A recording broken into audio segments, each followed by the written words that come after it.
My name is Tina Simson, and I am from First Unitarian Church in Rochester. And every time I've talked to anybody, the thing they say is, "Oh, you're the big one." We are. Our church has 1,200 members. We are actively growing at a very fabulous rate. I'm the minister of pastoral care and spiritual development there.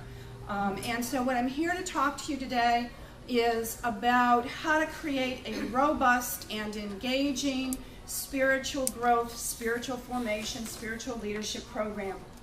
And I really feel as if the presentations that have been given by Douglas last night and Priscilla, and then Peter today, early morning, have really embraced this idea that by expanding our definition of spirituality and embracing the depth with which we can go to explore our own core values, if we do that, we have the potential to open up our congregations and really thrive and grow into the 21st century.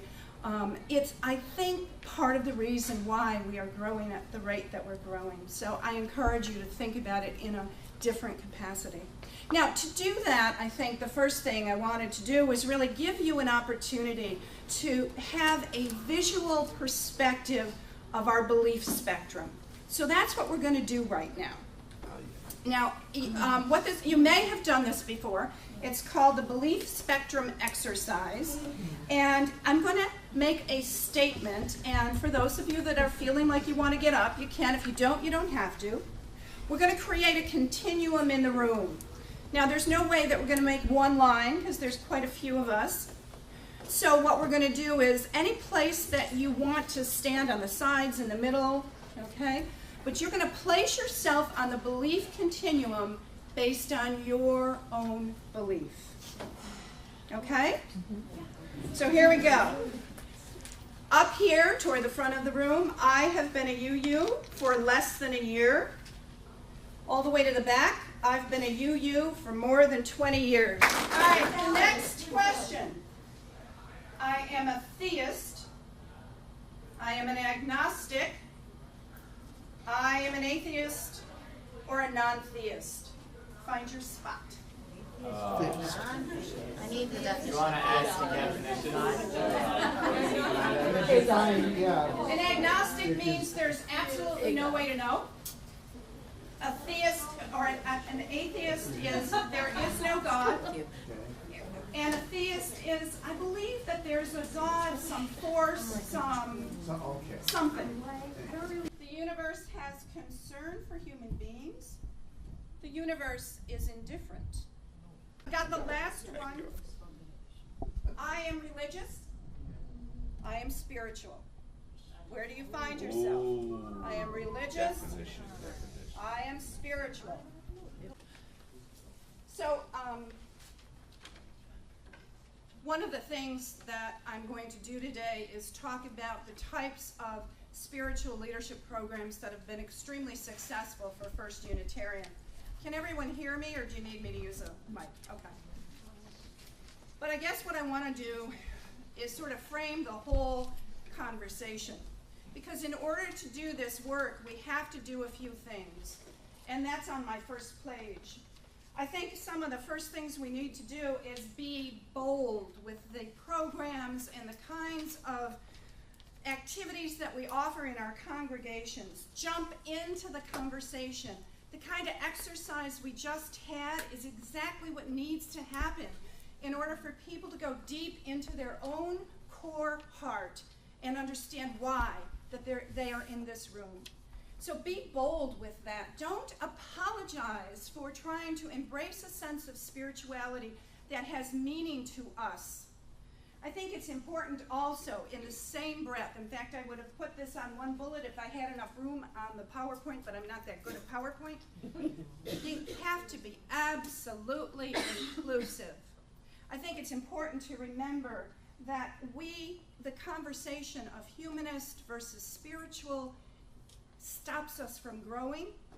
And it's a conversation we've already had, right? We are the most pluralistic religion that exists in the world today. We understand that there are more than one way There's more than one way to reach our soul or our spirit or our heart. We know that already. And sometimes I think people get into that conversation about, well, I'm humanist and you're spiritual and I'm in charge and you're in charge. And I think what happens is that replaces a deeper understanding of who you are. It keeps us in our head. It doesn't drop us down into our heart. And I think that's really where we need to go in order to make these things work. I'm just interested, when we were doing that exercise, you said that you were devoted to Unitarian Universalism. Is that what you said? Could you just talk about that a little bit?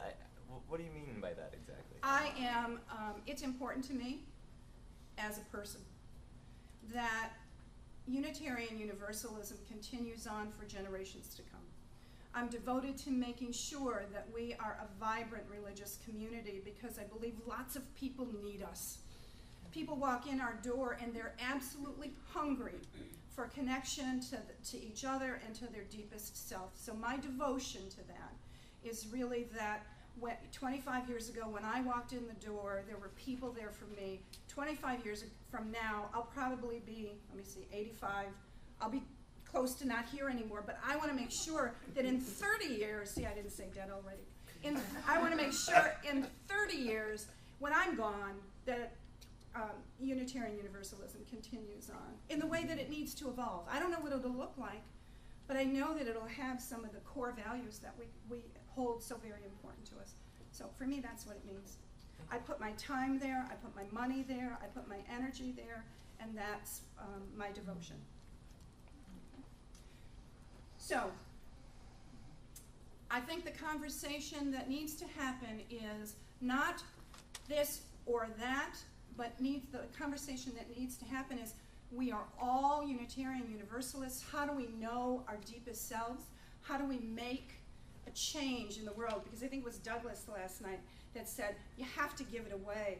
You have to serve the greater good, the world. The other thing that I think it's important and has worked well for us, and I think it works even in small congregations, is to be mission-based. If you're going to develop a spiritual deepening program or a spiritual leadership program, know what the mission of your church is. Okay? And the mission of the church at First Unitarian is so very, very simple. It's on the top in the corner under says First Unitarian Church of Rochester, listen, open, serve. And the larger definition, which isn't that much larger, to heal disconnection. We listen to our deepest selves. We open to life's gifts. And we serve needs greater than our own. That mission came from theological exploration and from the understanding of the congregation as to what is their purpose. Why are we here? Why is your congregation here? I don't care if you're 12 people or 1,200 people. Why does your congregation exist? And with that, you can go to a place of really exploring deeply what your spiritual essence, and if you don't like the word spiritual, what your core essence is. And then there's this part. One of the things we have to remember is that Unitarian Universalism is a robust, deep, expansive, historical religion.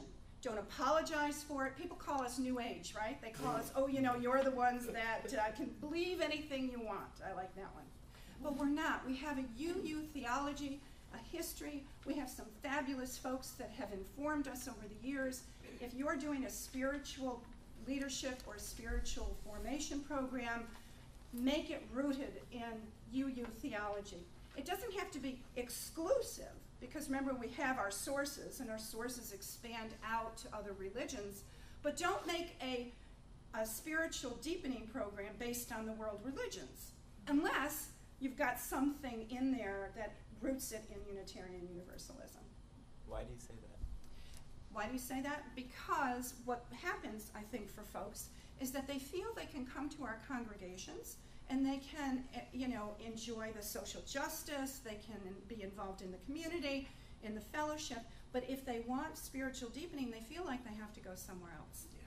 So I have to go to the Buddhist Sangha, or I may go to Catholic Church and go to ritual every 2 weeks, because what I don't get is the spiritual depth in Unitarian Universalist.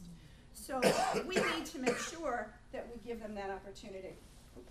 Yes? At the risk of, I don't know what I'm going to sound like, but I don't know what UU theology is. I've never witnessed it. Yep. Then you need to work on that. No, but I don't know what it is. I mean, if it exists, then what is it? Well, I think I'm going to talk about a program that we developed, which is established in the youth theology, and I think it's important if you are thinking about doing a spiritual deepening program, that you do that anyone who does that understands what the theology is. Where do we come from? What's our history? What's the history of your congregation? How does it fit into the larger piece of the puzzle?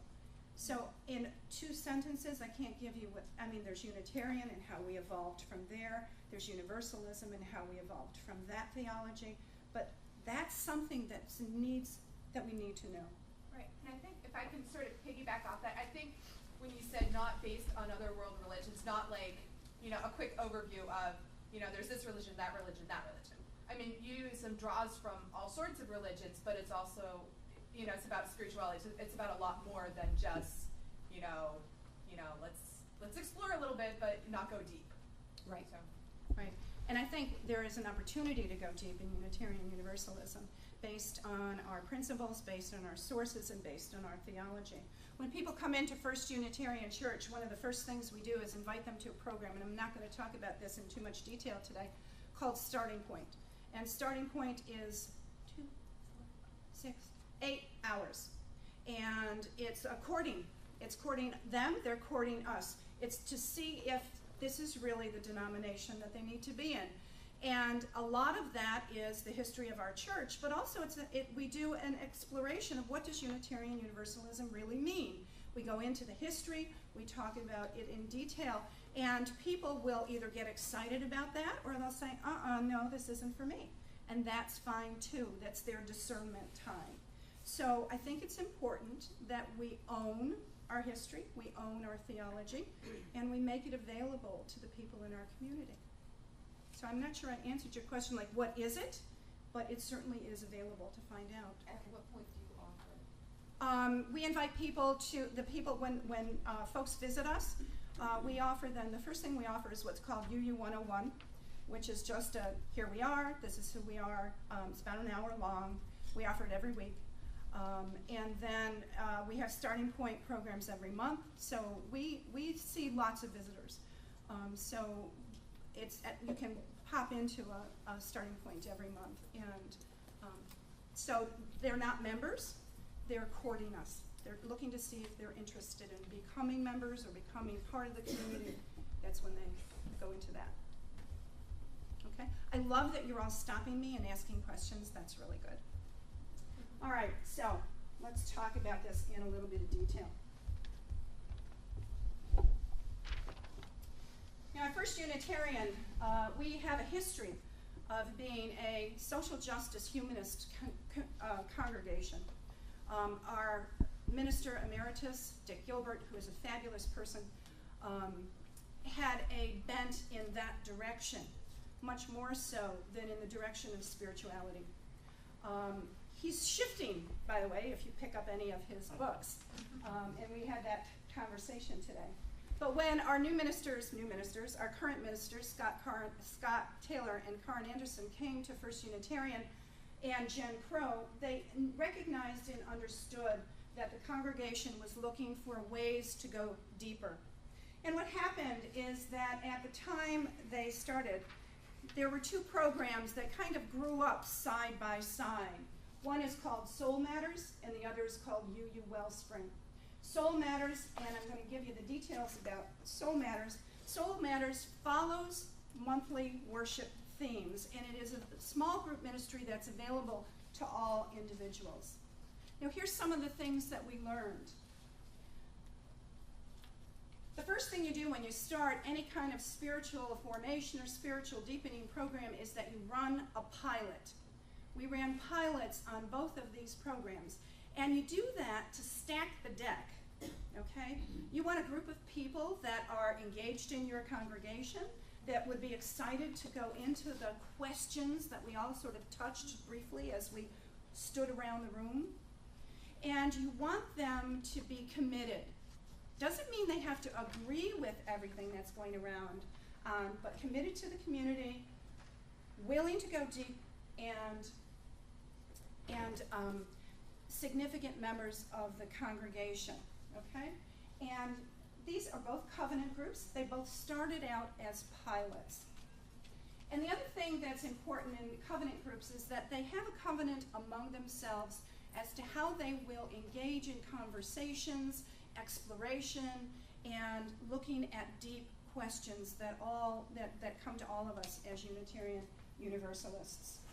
I think one of the things that makes our spiritual deepening program so significant is our devotion, again another word, devotion to deep listening.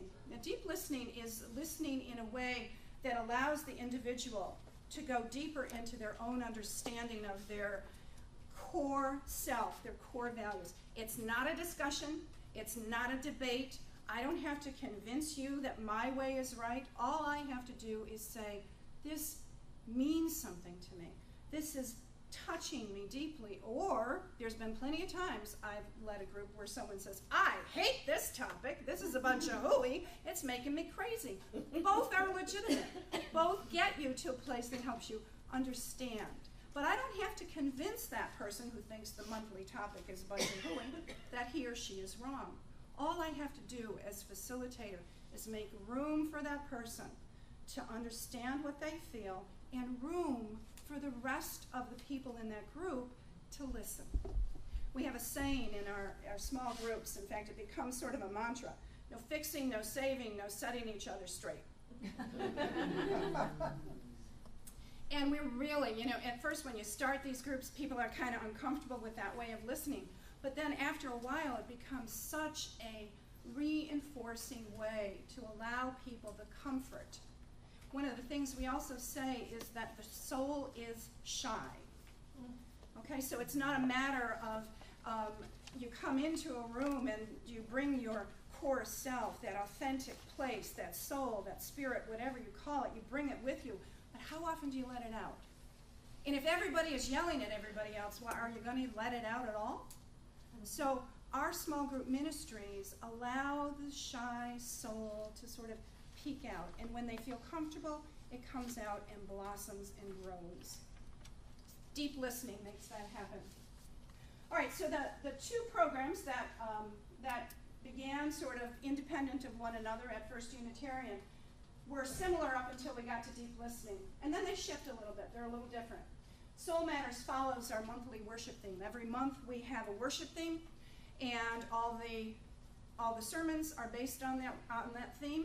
We're just finishing up a month of yearning, which a lot of people thought was a great thing, and other people were like, whoa, I hate this theme. And all of it's good, right? So the sermons are based on that. All ministers who preach are preaching on that. Like I said, there's 3 of us in the pulpit. And then the other thing that happens is packets of information are put together on the monthly theme that are shared with any of the members who are in Soul Matters groups. Right now, there's about 30 Soul Matters groups that are going on, about 50 to 60 Soul Matters facilitators, and approximately 500 individuals who are in Soul Matters. So if you think about that in terms of percentage of how many people, what it does for us, I mean, as a large congregation, it creates these small connections around the church. They engage the heart. They meet once a month. They're open to anyone. You don't have to be a member to engage in the Soul Matters groups. But we do see it as a path to membership. We are encouraging people to consider, maybe through this discernment, what their commitment is to Unitarian Universalism and to First Unitarian. Now, what happened after we had run Soul Matters for a couple of years is that there were people who were yearning for a deeper understanding of their own heart, their own soul. And our Reverend Jen Crow, who is now in Minneapolis, started the idea of putting together what was called Wellspring. We branded it UU Wellspring because Wellspring is a very popular word, so we didn't want to lose the word. We started it with a pilot. It is a covenantal group. We use deep listening. And this is the place where we really do explore the UU theology. The idea around Wellspring is that it requires 5 components that are all dependent on one another. It is UU theology, spiritual practice. We ask everyone in these groups to engage in a spiritual practice. Now that's always an interesting conversation, because what does a spiritual practice exist? What does it exist of? What does it mean to a Unitarian Universalism? I've had people who have prayed. I have people who have hugged trees. I have people who walk their dogs, and with intention and attention, they become spiritual practices. We ask each of the individuals in the programs to engage in spiritual direction. They find a spiritual director who works with them over the course of the year, this is a year-long program, to explore deeper some of the things that come up for them as they go through the formation, the spiritual formation program.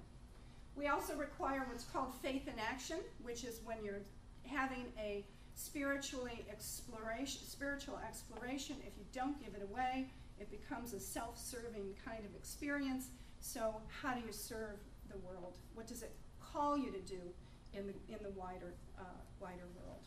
Right now, this is a smaller group. I'd say out of all of our congregation, probably 10% have gone through Wellspring. People that attend Wellspring also tend to move on into leadership roles in the congregation. Many of our board members have been through Wellspring. A couple of folks have gone to seminary as a result of Wellspring. Some people have left their jobs and pursued their life's passion. It really is the kind of a program that takes you to your core self and helps you know who you are. It is a members-only program, so we don't offer it to people in the community. You have to be a member of our church. Now, it's run in different churches, but it doesn't have to be that way. This is just the way we do it in ours. You have a question? Is there more information about these programs on like your website or anything? Yep, I'm going to give you, there's a handout here, which if you want detailed information, I will email it to you, but I didn't want to inundate you with papers. So I have one sheet, and there's lots of options, and you can ask for anything. Can you talk about what you mean when you say engage the heart? Yes, I think one of the things that we do well as Unitarians is we think about things, right? So we can analyze, we can have discourse about it, but then when you sink down into your heart, you tend to know things differently. How does it affect you? What is coming up for you as you read this work, these pieces of information about, and each of the curriculum have, like for instance, Soul Matters each month has at least three spiritual practices or exercises that it asks us to engage in. And so the people who are in Soul Matters will do that, and sometimes it's spend a day or spend 2 weeks doing this, that, and the other thing. And then it's not what did you think about it, but what came up for you. Okay? Does that help? Yes. Are the Soul Matters groups ongoing? Yes, the Soul Matters groups tend to, they're ongoing, but they're dynamic, which means that usually around September, some people sort of fall off, new people come on. We're also always adding new Soul Matters groups. We've got some that have been going on for 10 years. The other thing is that they're always open until they reach a maximum number. So they have to be willing to take new members, and if they pop down, like if you know it's 10 members, and then you can close. But if you go down to 8, we like the groups to take new members. Yes.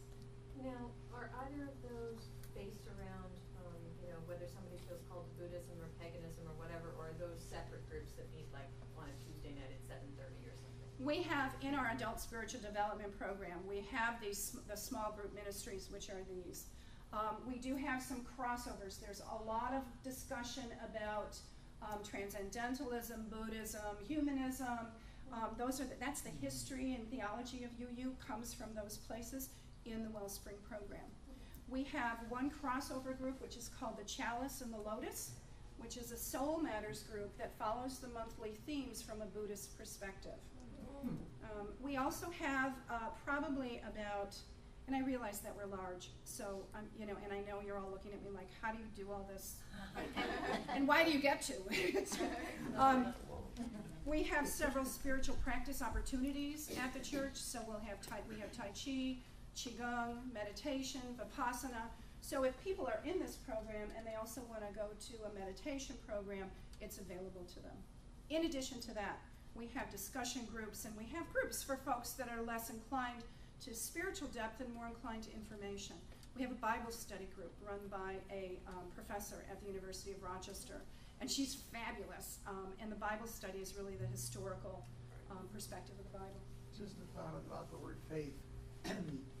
Correct me if this is an already thought of concept by you, because I'm fairly new to it, but to think of that word as a verb instead of a noun. It's kind of an interesting, I was talking with some friends about it, and that faith is something you continuously, it's an action. It's an action thing. We can say, well, what's your faith? Your faith, that's a noun, but the forward psychological and physical and spiritual motion of doing your faith as a verb. Yeah. It's just, I don't know if anybody's written on that or not. I'm sorry, my undergraduate was English, and that just makes me nervous. But Oh yeah, it would make an English teacher nervous, yeah, for sure. You're turning it into a verb. But I think what you're saying is true. How do you make it more than just a static piece, but something that you live? Let's say I'm a Presbyterian or a Methodist, I'm in Rochester, and there's something missing. How would I know about this program, which might be something that would draw me to a place that I really should be?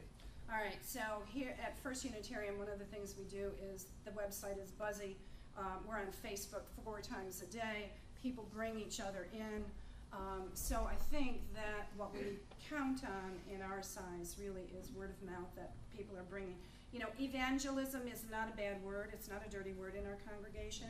If there's room for me at this table, why aren't I inviting my neighbors? And so we do that kind of broadcasting to bring people in.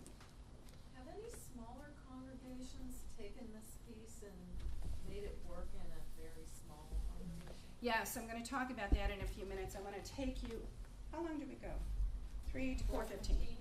I want to take you to the next level of these programs, which is spiritual leadership, what we do with the leaders of these programs. And then I'm going to talk about how because Soul Matters right now is used by 22 congregations across the country. We become partners in the program, and UU Wellspring is done by approximately 27 to 30 congregations across the United States. And I do believe there might be, are there any Wellspring people in here who have participated in Wellspring? We've got at least 2. Hi.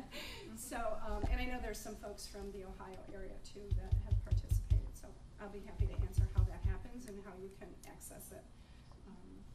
So anyway, we've got these 2 things that are growing organically side by side in our congregation, and we're noticing that in order to pull these off, we have to have some really committed and trained facilitators. Like I said, there's about 26, and we like to have 2 facilitators per session, per group. So here, there's more than 50 facilitators just in this program alone.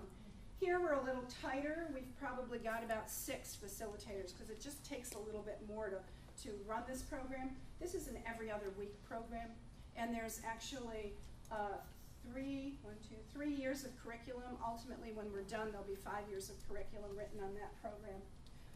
But all of a sudden, we've got all of these groups, and we think, oh, gee, we maybe should be mindful of the leaders and what they need and how to support them, because what we noticed is that the leaders were cared for, supported.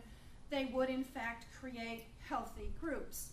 If the leaders weren't supported, then they would sort of go by the wayside. The groups would not be robust. The groups would sort of disband.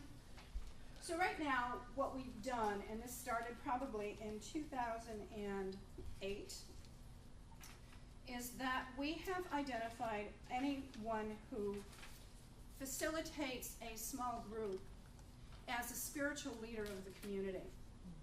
And we started off pretty slow in that we started introducing a training and asking people if they wanted to participate. And over the course of the last 4 to 5 years, all of the facilitators have now been trained. And in the beginning, they were kind of resistant, as we are, because we're Unitarian Universalists, right? And now they call me and say, when's the next training? So it becomes an elevated position in the community. So facilitators of our small groups have to be members. That's part of the deal. And it'll be clearer in a minute why that's so. But we also see it as a commitment to the community. We also help them understand their role as stewards. Stewards not necessarily in the financial perspective, but stewards of the people who are learning and yearning to go deeper into their spiritual formation. That you are indeed stewarding someone's soul journey or heart journey. The facilitators are carefully chosen. If someone comes forward and wants to be a facilitator and we do not feel that they are facilitator material, then we coach them very closely until they are able to, or they recognize that it may not be something that they can do. But it's not just for anybody, because there's a bigger responsibility here than just running a group. And I want to be clear, this is not, I'm running a program. This is, I am creating a spiritual formation opportunity for the people in my community. Big difference, big difference. We support the facilitators. We meet with them on a monthly basis. Yeah. I have a question. And I belonged to a church that was in the Mid-South, same town that CBN is from. And they characteristically, their old congregation had had a lot of very strong atheist members. And when, in the early 90s, the big spirituality movement within the Unitarian, where we really recognized that, you know, the head is lovely, but we really need more connection, a lot of times they would have real trouble with the word spirituality. And these were guys who had done some amazing things as far as, you know, opening up a school. When desegregation happened in the Deep South, our church was actually one of the ones that actually opened a school. Right. So, and these were people who were very committed to Unitarianism, who were feeling very alienated from their own church. Right. So how do you, and frequently our ministers would have trouble. It's like, how do I minister to our atheist members? So how do you manage to support that while still making room for the fact that their definition and truly sometimes hostility to the word spirituality, because, you know, they're picturing it as, I'm suddenly supposed to believe in ghosts. That's so not going to happen. Right, exactly. How do you welcome that while not derailing those people who really need to feel, to be able to say the G word without suddenly feeling like other people are going to start hissing at them? Right. So there's a couple of thoughts that come to mind. Remember what I said a few minutes ago, no fixing, no saving, no setting each other straight. We've had atheists and people that were strong humanists and agnostics participate in both of these programs. And I think that, yeah, no, I understand. And I think the key is that you have to make room for everyone's definition. So but I have to talk from my own experience. I have to say, you know, for me, this God thing, it just doesn't work. I don't buy it. I don't want it. In fact, I've been harmed by it in the past, but this is my exploration, right? I'm not saying you have to believe differently. So one of the things that begins to happen in a congregation when you've got this high percentage of people that have participated, is that way of listening to one another becomes the norm. So what happens is the polarizing sort of begins to come closer together. And there will always be people in our congregation who do not participate in these groups. That's why we have all these other groups over here, right? But no one is discouraged from believing what's important to them. Dave? Yeah, I would add that Wellspring in particular, which I've been involved with for a couple of years, it deals with the deepest questions we face in life. And those are the same questions whether you're a humanist or you're spiritual or you're a theist or whatever. And that's why people are ultimately, I think, drawn to these programs. Labels, once you get involved in this program, don't really matter. Because people come together to talk about these deep questions, and they really want to hear what each other have to say, and they want the safe space to explore those questions themselves. I think it's a misconception. I went to a conference of chaplains at Roswell, which is in Buffalo. It's a cancer center. And they were all talking about how to minister to people, and a lot of these chaplains were not Unitarians. They were talking about how to minister to people in the dying situation. They worked in hospitals. And I raised my hand and I asked a question, and I said to the speaker, I said, do you have any input into dealing with people who are not religious but are looking for an end-of-life support from a chaplain? And then I started to talk about my experience with people who are dying and at the end of their life are looking for meaning, looking for what did it, my life, what did it mean, looking at some of those deeper questions, because I'm also a pastoral care minister.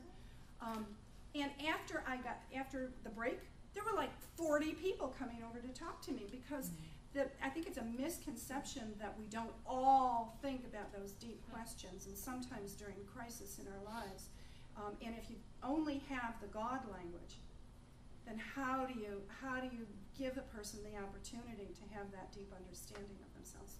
And these are not, they went down, I changed the slide, didn't I? The programs are not God-focused, they're depth-focused. So we support our facilitators, we coach them, we mentor them, we run facilitator groups. So every month, in fact, when I go back tomorrow, I've got one at 2 o'clock. When we go back, when we start a month for Soul Matters, the facilitators get together. Scott runs 2 and I run 1, and we give them an opportunity to explore the topic of the month, not from how are they going to facilitate it, but what does it mean to them personally. And so their own personal growth is important as facilitators and spiritual leaders. We empower them to make decisions about their groups, to invite new members, to vet new members. By vetting, I mean you take them out for coffee, right? And get to know them a little bit, and tell them what your group is about, and see if they want to be part of it. We stretch them a little, and I'm going to tell you how we stretch them in a minute. We also offer them a tenure. I know that sometimes when we work in a Unitarian Universalist community congregation, you volunteer for something, and all of a sudden it's your job until you die. So one of the things we thought is we really want people to be engaged and committed. We want to give them an out.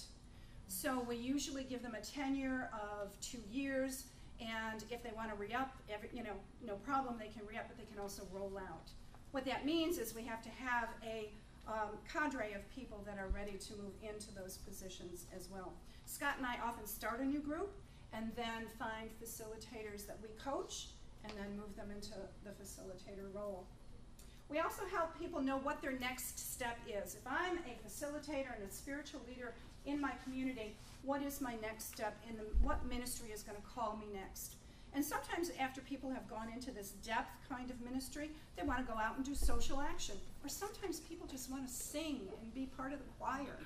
But we help them understand that where is your next piece in this congregation?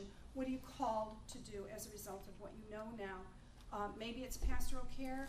Maybe it's the garden. We have a beautiful garden and the weeds need digging, So what is your next ministry? And also we elevate them. I was in the previous program that was in here about the commissioned lay leaders on the Ohio Meadville district. And the next step ministry, I'm thinking, my mind is racing. That's a lovely next step ministry we don't have yet in St. Lawrence. But we also elevate our spiritual leaders to the congregation. In our newsletters, we write articles about them, we post things on Facebook about them, because we want the congregation to know that these are special people in our midst. So, questions? Or yes, sir? When you engage in this kind of deep listening that you've been talking about, do you feel that you or the people that you're with kind of open yourself up to allow your own opinions to be changed by the person who's sharing? Yes, and that's an excellent question, because I think what happens is someone will say something that is very true for their own self, and in the way that you're listening, you're not thinking about what you're going to say next, you're not coming up with a retort, you're just letting the words sink into you, and all of a sudden you think, oh wow, that has meaning for me.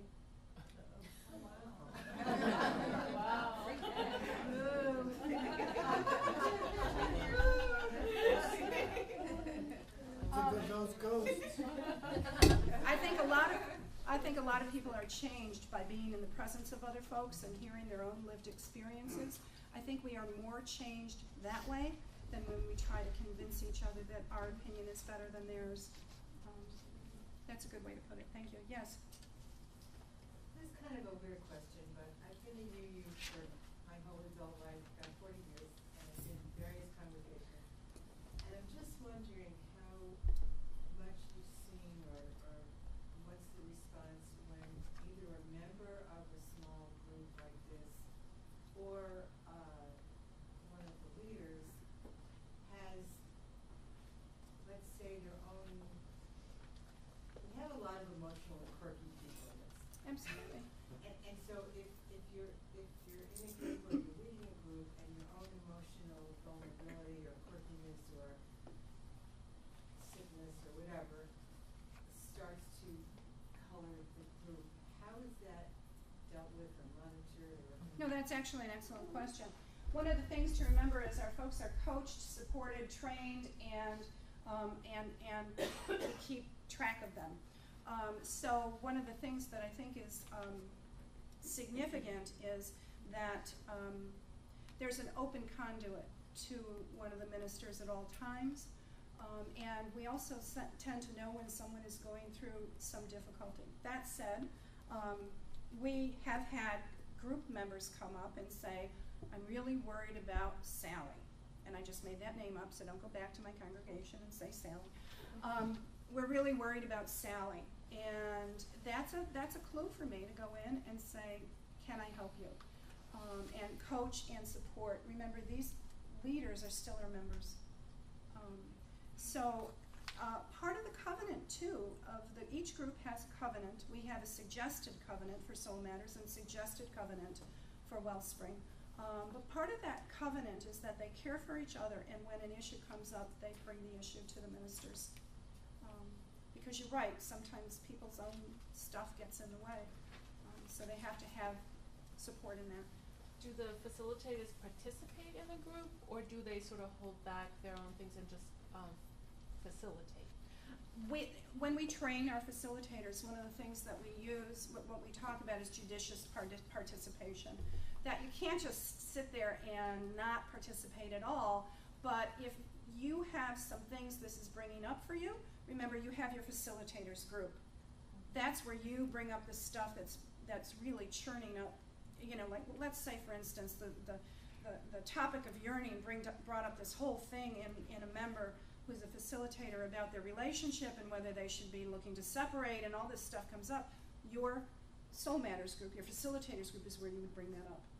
When you are facilitating, that wouldn't be the place to bring it up. So it's judicious participation, recognizing that the needs of the group are greater than yours in that moment, in those 2 hours. Yes.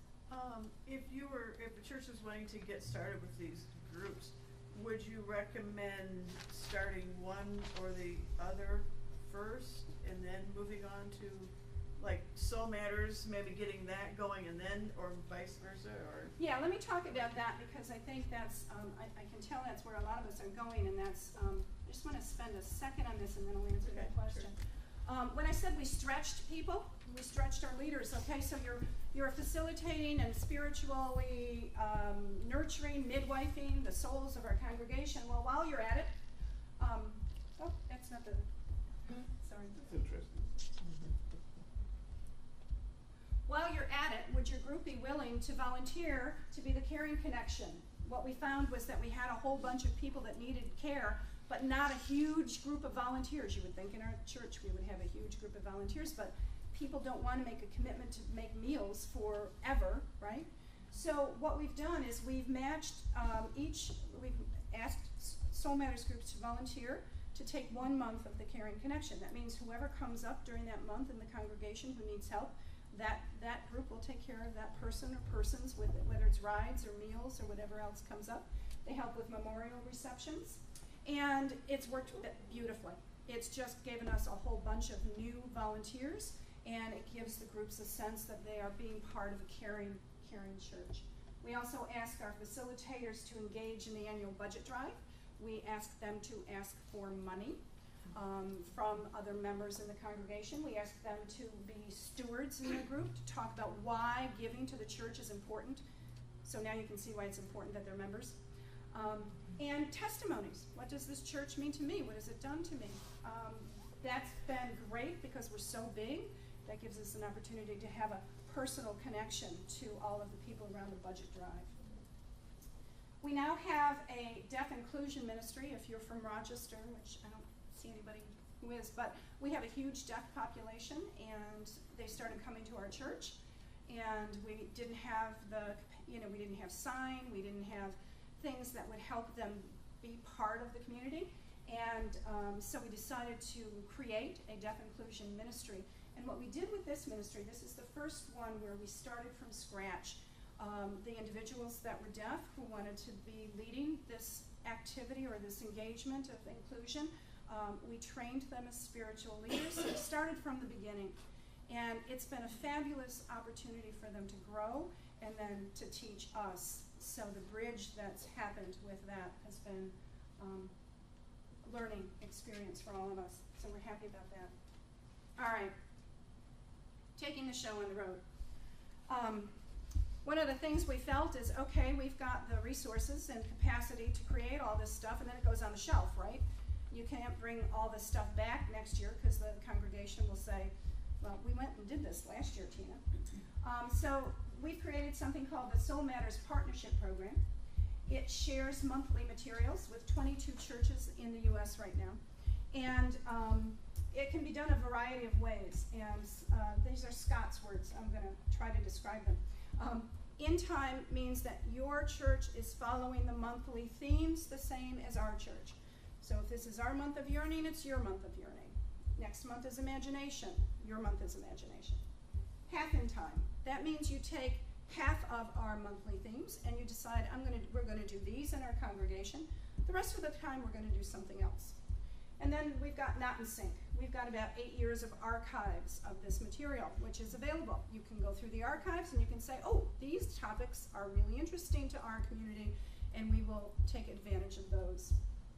Right now, the way that it's managed is that we have a Dropbox. Does everyone know what a Dropbox is? It's an internet deposit box, if you will, where the materials are dropped, and if you are a member of the partnership program, you can access it. Scott also keeps a blog around the Soul Matters program. We have a closed Facebook page, which is open to any Soul Matters participants across the country, which is pretty active and buzzy, so people get on there.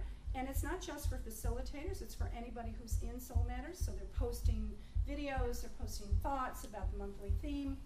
And then this is coming up, it isn't yet. We're going to have a sermon archive that's available. So any minister who has preached on the monthly theme of yearning, their sermon is going to go into an archive. So if you're a minister and you want to preach on that, you have at your fingertips 6 ministers or 22 ministers who preached on yearning and what their thoughts were.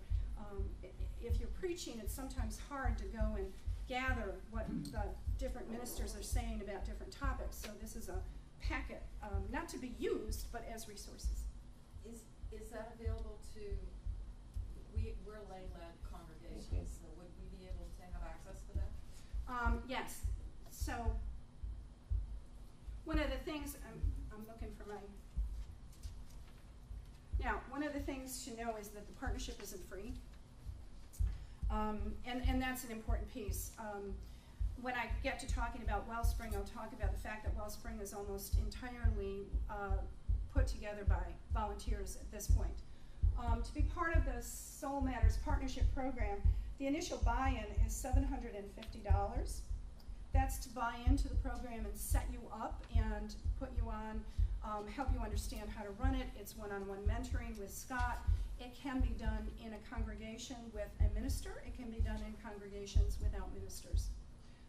And then the annual cost is $250. That's 12 months of materials, connection to the blog, connection to the Facebook page, sermon archives. The sermon archives are coming. They're not quite there yet.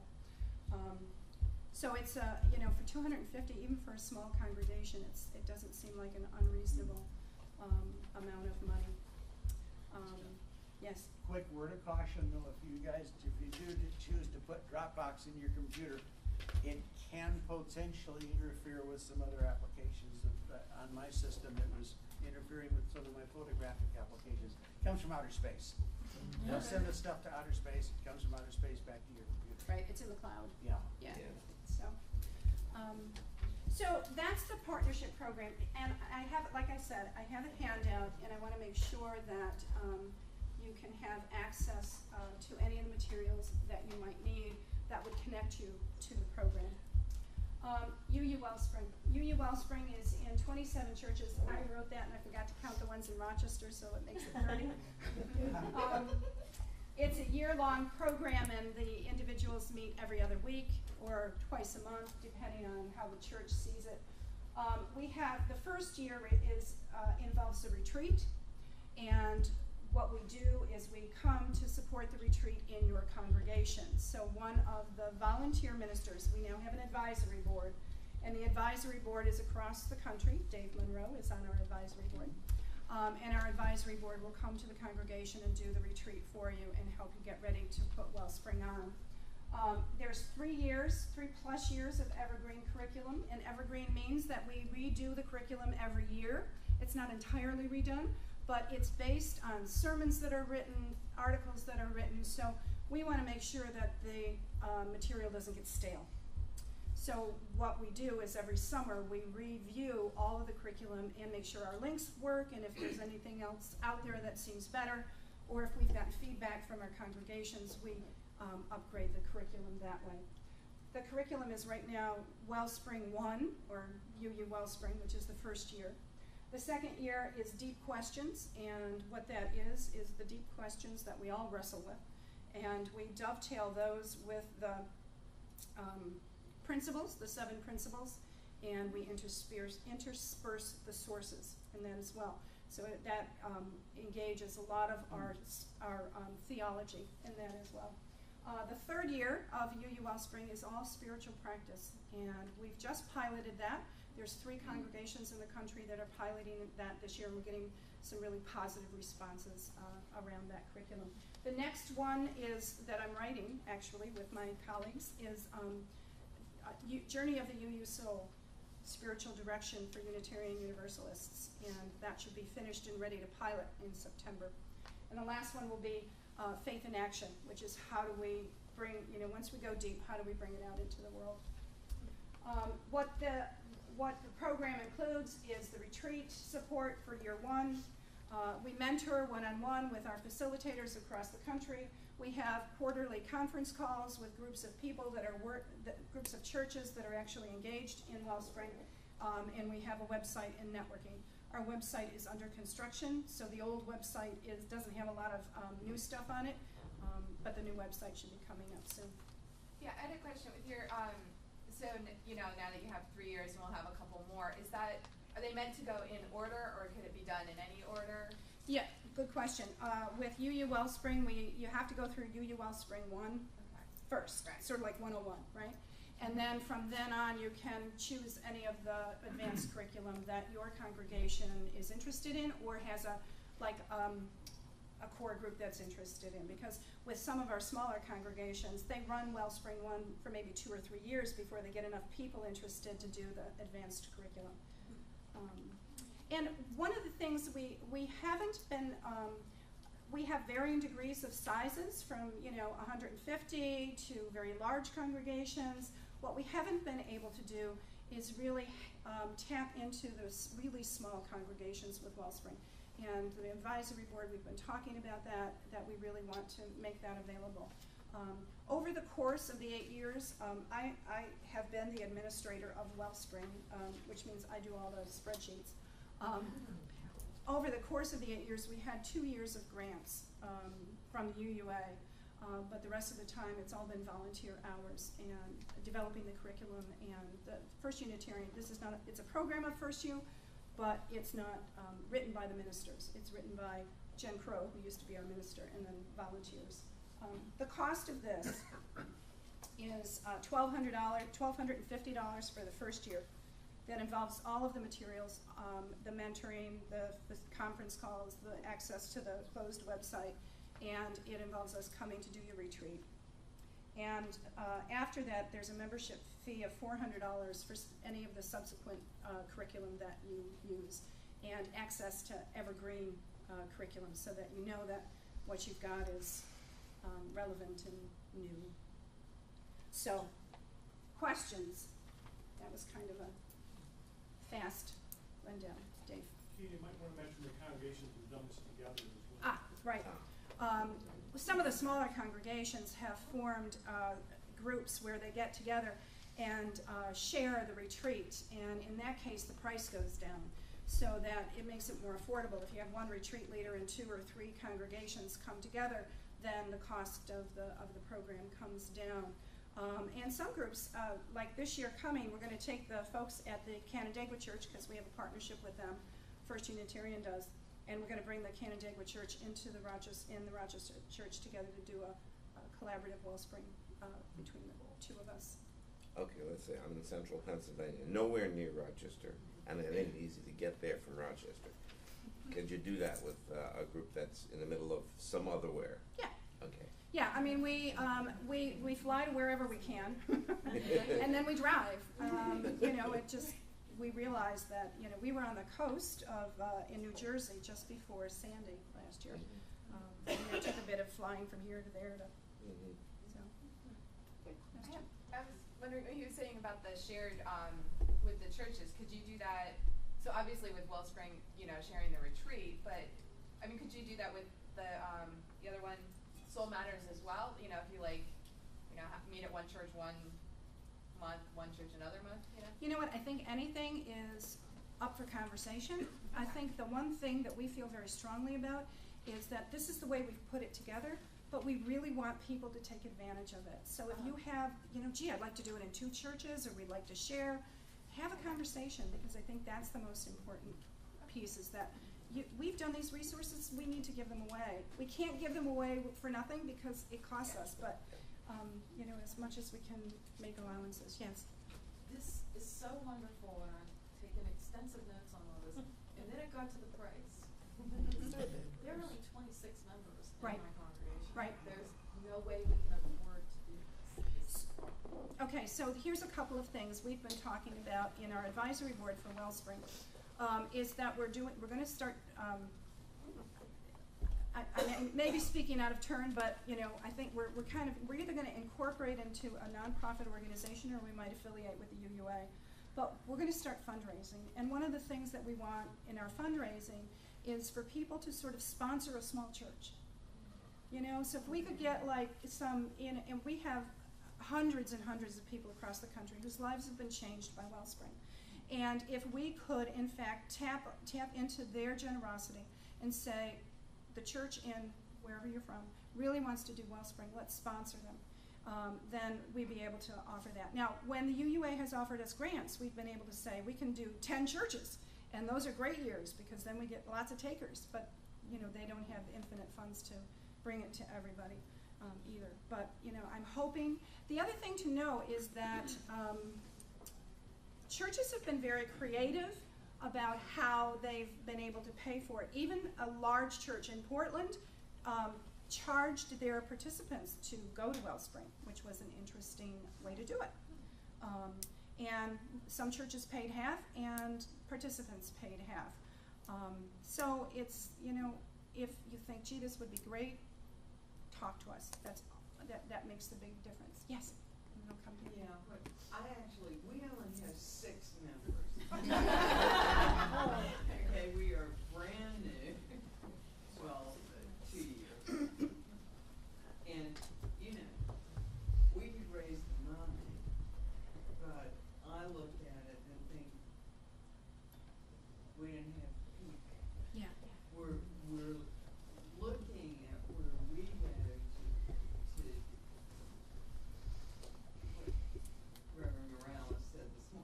there are people out there that need us. Right, right. We're in north central West Virginia, in the middle of nowhere. But I know that I know a couple dozen people that want what we have to offer. Right. You know, this is something that sounds the structure that we need to offer something. But What- we have no people. Right. Well, and just because we do it for folks that are considering membership doesn't mean you can't do it to bring people in. You know? Yeah, exactly. Yes. I was just thinking, I'm wondering if a chalice lighters grant could be Yeah. used to apply for and used for something like this. Well, It's that's a real Yep. good, a good. That's an excellent idea, so that you find out the funding from your perspective, and we can work with you. So here's the deal. I have here a whole bunch of things that are available to you if you want them. There's my email, my phone number. I have reprints of the presentation with the notes that I used. I have samples of Soul Matter, samples of Wellspring, and an article by Jen Crow called The Question Mark Faith, which just talks about how the new generations coming in are looking for this depth of spiritual or core value exploration. And if you want any of these, email me. I'm going to leave this on a chair right here. And please take one. And thank you so much. And I think it's time to go home.